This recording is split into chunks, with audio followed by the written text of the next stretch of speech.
It's the Great Taylor C. Baker Show.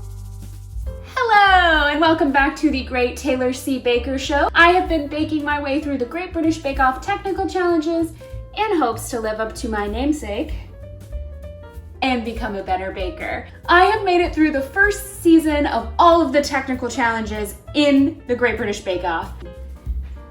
I've learned a lot, so I wanted to give you Taylor's 2-minute takeaways and top tips. I always like to utilize what I have, whether it's ingredients or baking tools. So many bakes require really specific elements, and that can get expensive to buy all those things. I by no means think you need every fancy kitchen tool to make baking magic.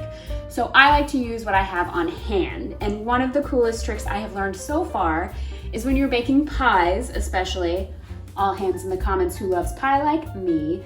I am a huge pie fan. And a lot of times you need to blind bake your crust, and when you do that, you put baking beans on it so that it helps the crust not puff up too much. And baking beans probably aren't that expensive. I just don't have them. I don't even ever remember to buy them.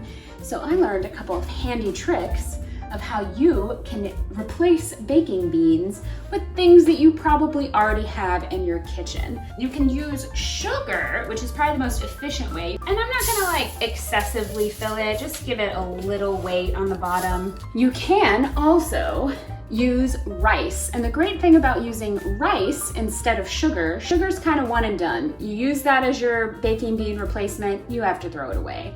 The sugar really can't be reused after that. However, if you use rice, you can just keep it and label it as baking beans or baking rice. You can't cook it later, but you can keep reusing your same rice as the weighted baking beans. Thank you so much for watching. Be sure to hit subscribe.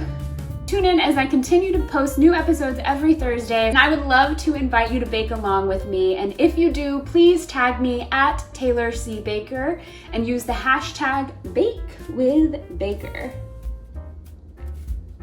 And I will follow along with all of your baking adventures as we bake through these things together. Cheers! Oh, my tart fell off. Oh well. It's the Great Taylor C. Baker Show.